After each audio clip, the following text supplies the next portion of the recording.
At Team Toyota, they've been selling and servicing new and used Toyotas in your community for over 50 years.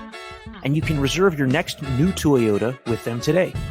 You'll get a realistic timeline, and even in this crazy market, they won't charge you over MSRP.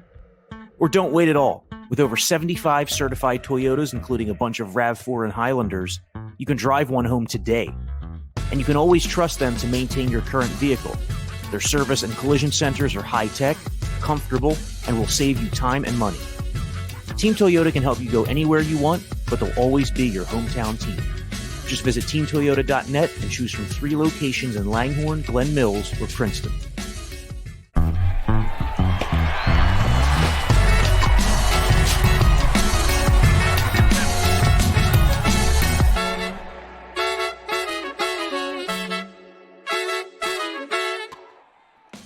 Hello, everyone, and welcome to the Phillies Talk podcast presented by Team Toyota. It's a sunny Thursday afternoon here in Philadelphia. He's Jim Salisbury over at the ballpark. I'm Corey Seidman, and the Phillies just finished up a 3-game series here with the Padres, dropped 2 of 3.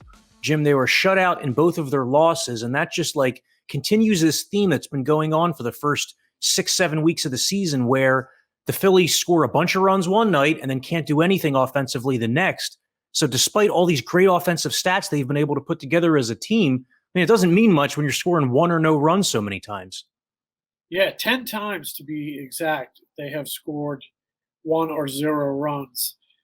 They've played 39 games, been shut out 5 times, scored 1 run 5 times. Those have all been losses.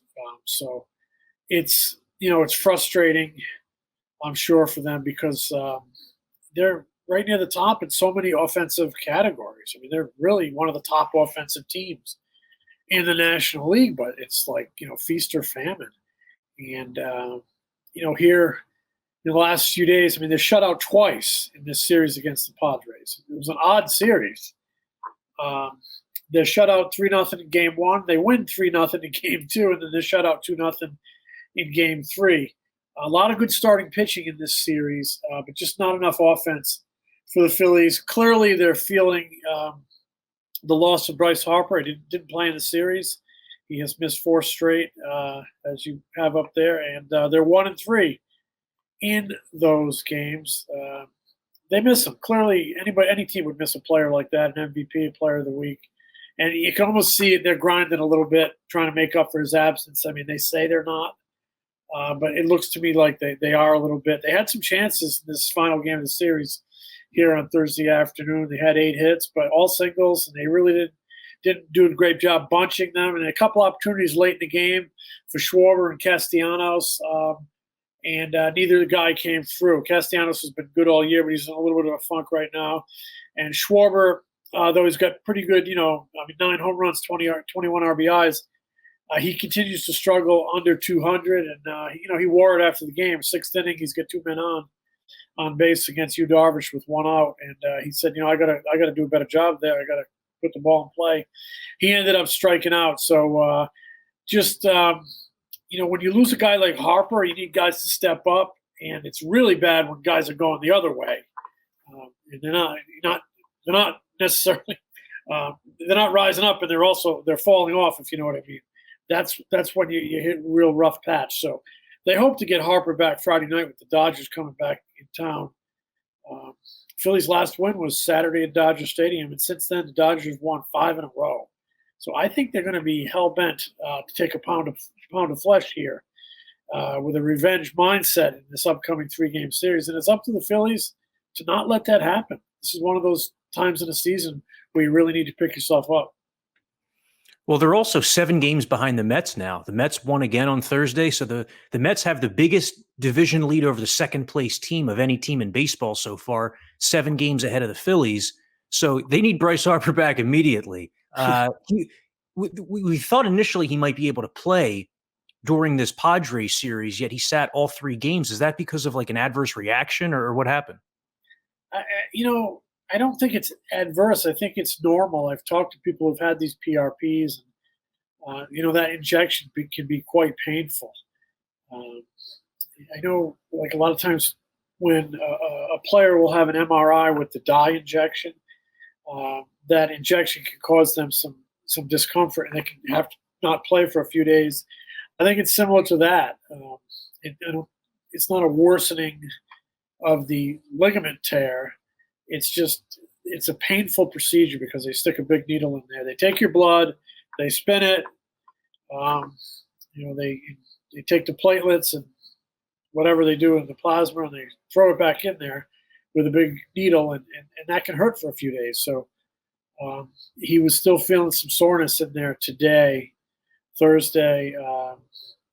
I thought there was a chance he'd play, but obviously he just wasn't feeling up to it. He has maintained, he has continued to do some swinging, kind of maintain his swing a little bit. I don't know if he's going to be in there Friday. Like I said, I thought he was going to be in there Thursday. They hope he's going to be in there Friday. Joe said he should know about 4 hours before game time. So they really, really need him to get back there. And now you wonder, 4 days off for a hitter, it's not a good thing. It's not a good thing. He had been red hot. So you wonder, where he's going to be. I guess if there's one good thing, he had a big game against Julio Urias last was it Saturday night in Dodger Stadium, and Urias is pitching again on Friday. So Harper had a double and a home run against him. So when you have that type of success against a pitcher, usually you're very, very eager to see that guy again. So maybe that can work in Harper's favor if he's in there on Friday night. We'll see as the storyline continues to unfold. The good news is they expect him to be able to DH while he's dealing with this. He just needs to get over this discomfort from the procedure that is going to help him get over it. Yeah, that was a thing of beauty. Harper's homer off of Urias last weekend at Dodger Stadium, just a lefty on lefty. Harper caught the curveball on the inside corner, and it was a very relaxed swing, and the ball went a very far way. Phillies have lost 3 of 4 since then. You mentioned that some key guys aren't hitting. JT Realmuto 0 for 4 with 2 Ks. On Thursday, he's down to 230 on the season, really struggling with runners in scoring position when he comes up. And yeah, Schwarber 5 for 37 the last 10 games. Castellanos 5 for 34 the last 8. When the Phillies built this offense, you'd thought, if they're missing one hitter, even if it is a Bryce Harper, they should be able to withstand that and put up a fight offensively. It's interesting that hasn't been the case, that they've missed him this much. Yeah. I think sometimes in an offense, you really only need maybe 3 guys to be hot at the same time and a couple guys to be kind of in the middle, and you can do things. And they just have really gone cold. Even Gene Segura, who had been swinging it pretty good, misses Thursday's game. He came in late to pinch hit. He was under the weather, so they'll have him back on Friday night. But yeah, I'm having a tough time comprehending how just the feast or famine nature of this offense. 10 games, 1 or 0 runs out of 39. That's hard to believe with the names and the track records in this lineup. Jim, there was some big news in the division on Thursday. Max Scherzer leaving his start early. Max Scherzer, a guy who is like a warrior out there. So that if he takes himself out of a game, something is wrong. And now it comes out that he's going to miss what looks like 6 to 8 weeks with a, quote, moderate to high-grade oblique strain. So the Mets are already without Jacob deGrom, probably without him until late June, early July at the earliest. And now it looks like Max Scherzer is going to be out until, what is it now, May 19th. He could be out right around the trade deadline. So this could have a significant impact in the NL East, especially with the Mets having a pretty difficult road trip coming up to LA and San Diego themselves. You're right. And correct me if I'm wrong, is Tyler McGill on the injured list as well? He is, with a biceps injury, though I did see today that he's going to be throwing, so he might be a little bit closer than the other two, but that's another guy who was pitching extremely well early. Yeah, so he's not a serious thing, a long-term thing, but when we talked about the Mets in the offseason, we were thinking they were, the 2001 Diamondbacks with Schilling and Johnson, get to the postseason and ride those 2 guys. And conceivably, those 2 talents are so good you could do that in Scherzer and deGrom. And, deGrom hasn't even started the season. Now Scherzer's down for a significant amount of time. And the way obliques are and with pitching being, a turning motion, and you put a lot of strain on your side, and he's 37. Yeah, it's going to be 2 months because you're going to have to get him back to 100% and then ramp him back up. It's a very big blow to the Mets. I mean, what do they do today, though? They respond by winning in extra innings, I believe, right? So, boy, that Mets team has shown a lot of resilience. I really think Buck Showalter's had an impact, strong positive impact already. He's brought a real business-like demeanor to that ball club. And just like I said, coming out here today and winning against the Cardinals when you just lost Scherzer was a very, is a good sign. But can they sustain without DeGrom and Scherzer for what looks like a long haul? We're going to find out. It's a big, big blow. And, no one wants to see injuries. I love baseball. I appreciate talent. I want to see the best players on the field, doing what makes them great. But the fact of the matter is when teams have injuries, it creates opportunities for other teams to make up ground. And what did the Phillies do today? They come out here and they lost more ground, out 7 games here on May 19th. That's a large deficit. They're flirting with danger. I don't want to say they're flirting with disaster. What was that song? Molly Hatchet, but I don't know. You don't know? But they're flirting with a little bit of danger. Well, you should cue that up. I'll go find it right away. But, this is a precarious point in the season, too, because, look at the Phillies' next 2 weeks. They have the Dodgers this weekend, who are going to want to play well after what happened last weekend. Then the Phillies have a 7-game road trip to Atlanta and New York. Then they have the Giants. Then they have the Angels, who are one of the best teams in baseball so far this year. Then they have the Brewers on the road. Then after that, they have the Marlins, who they never play well against. So, man, these next, 20 games for the Phillies, this has been a bear of a schedule that they've played through so far, but this might be the most difficult stretch of the season, these next 2-3 weeks. Yeah, May is a bear. That's the right word. And the sad part is they had such a good showing out west. They went 5-2. They should have went 6-1. And so, okay, they went 5-2. It's still really good. They completely failed to build on it. And it's going to be real hard to build on it against these Dodgers the way they're coming in red hot. But, the Phillies do have, Eflin, Suarez, and Wheeler. It's a good place to start with those 3, right? And is that who it is? No. Nola goes on Saturday. Okay, so I'm wrong. Tell me what it is. So Friday's Suarez Urias, a rematch. Saturday's Aaron Nola. Sunday escapes me at the moment. It is Eflin. Eflin on Sunday. So that's right. Yeah, they fell out of turn when Eflin had to miss those starts with COVID. I'm sorry, but. So Suarez, Nola, Eflin, I'll take that. I'll take that as well. Yeah, and Zach Wheeler, he looks like he's rounding into form. His last couple starts have been really good. He pitched 7 shutout innings against the Padres this week. So, that early season concern, I guess, the Phillies are kind of past that at this point. I would say his velocity pretty robust. He's up in that 97 area. No walks. I think, what do you have? No walks, 9 strikeouts on Wednesday night.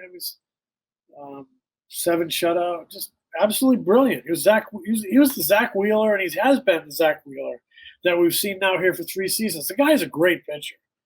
He's a great pitcher. He's fun to watch. He's a competitor. Last 3 outings at Citizens Bank Park, I think he's at 21 plus innings, and he hasn't a lot of run. So this is. He's on a good roll, and this is, where the place where you want him pitching. Well, he'll open up that series in Atlanta. So that's his hometown. And, the Braves they haven't put it together yet. But, they're not far behind you. You need to go down there, and they're always tough. Phillies have troubles down there. So having Wheeler start that thing off, I think, is especially with the way he's pitching, is a good thing. Yeah, the Braves are looking to do the same thing in that series that the Phillies are trying to do, and that's make up some ground on the Mets and get on track themselves, because the Braves have been below 500 for much of the early season so far as well.